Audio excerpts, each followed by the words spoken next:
magandang araw. Yung recipe na lulutuin natin ngayon, magluluto po tayo ng pansit bihon.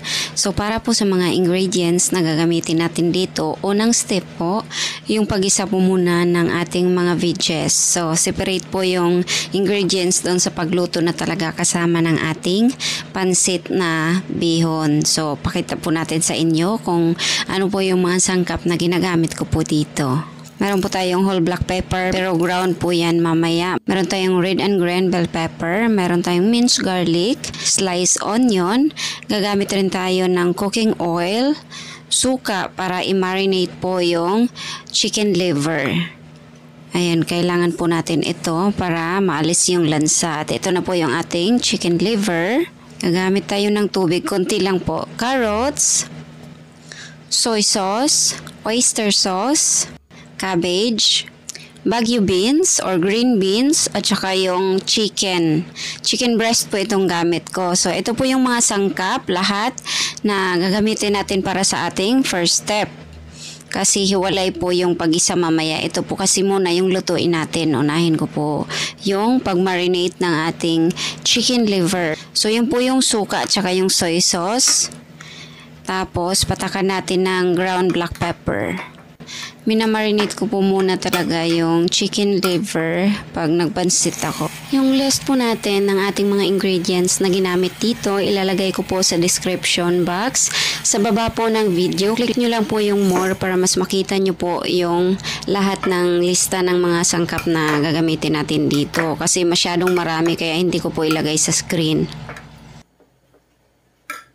Ayan, pinainit ko na po yung ating kawali. Naglagay ako ng cooking oil. Tapos, nilagay lang natin dyan yung minced na bawang.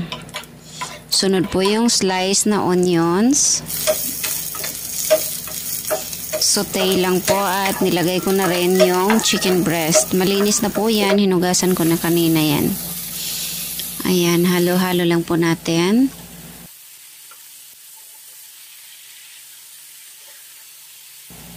And then, magpatak po tayo ng ground black pepper.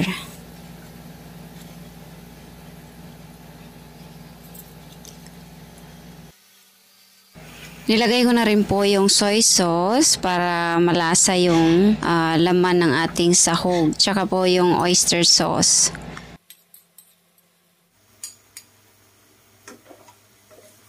Pinatong ko na rin dyan yung carrots kasi yan yung medyo matigas sa mga veggies na ingredients. And then nilagay ko na yung tubig. Takpan lang po at ilagay natin maya-maya dyan yung mga iba pang mga ingredients na mas madaling maluto.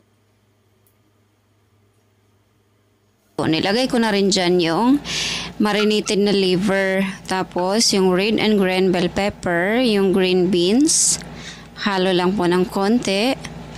At isunod natin paglagay yung cabbage.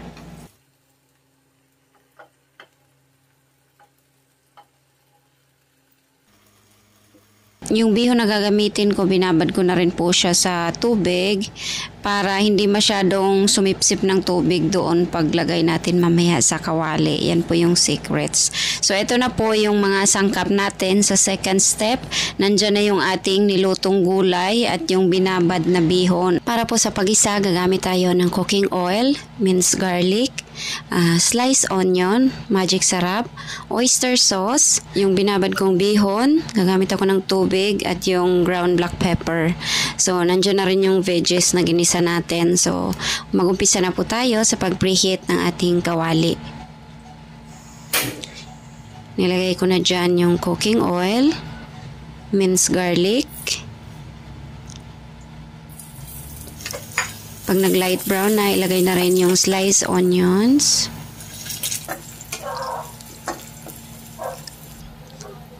Oyster sauce. Ground black pepper. At yung soy sauce. Sunod natin ilagay dyan yung tubig at antayin natin kumulo bago natin ilagay yung ating bihon na nakababad na.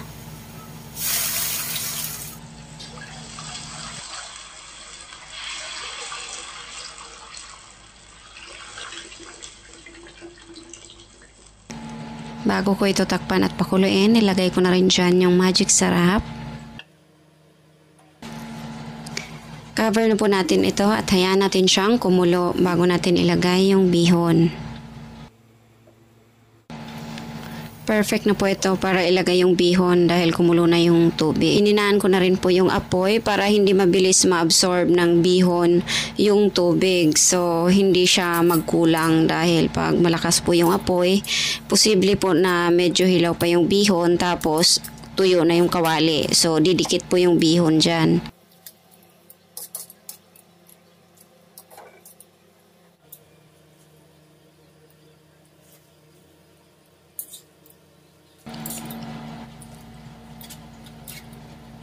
So, nilublob ko po sa tubig yung bihon para sabay po silang maluto at lumambot, maging pantay. Kailangan mabasa po siya. So, yan. Ayan, naglagay na rin ako ng soy sauce para magkalasa yung bihon. At kailangan mahina na po yung apoy dito para hindi dumikit sa kawali yung bihon. Ayan, nag-taste lang po ako kung sakto na po sa lasa yung bihon.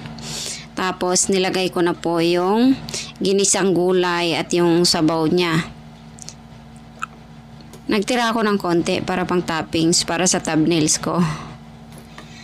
So yan, ang sarap nito. Pwede itong pang breakfast, pwedeng snack, pwedeng ulam. Kompleto na.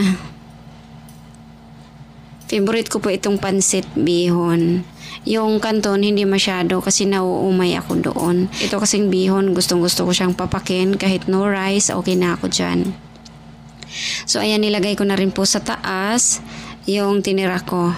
So pwede na po akong mag-picture ng thumbnail dahil marami na pong toppings yung ating pansit. Maraming gulay. So yan na po guys yung recipe natin ngayon. Kung nagustuhan nyo po yung recipe natin, pwede nyo akong i-subscribe, like and share. Pwede nyo rin po akong i-follow sa aking Facebook page account. Ilalagay ko po sa description box below. Kung hindi pa po kayo naka-follow sa Facebook account ko, naku, i-follow nyo na po ako dahil buwan-buwan po mamimigay po tayo ng konting pa-Gcash. So kailangan lang po followers kayo sa aking Facebook account and then mag-share kayo ng mga video. Pati na rin po dito sa YouTube, kailangan po subscribers kayo, likers, and sharers. So, buwan-buwan mamimigay po tayo ng konting pajika sa mga maswerteng subscribers, followers, likers, and sharers. So, yan na po muna yung recipe natin ngayon. Thanks for watching guys. Bye!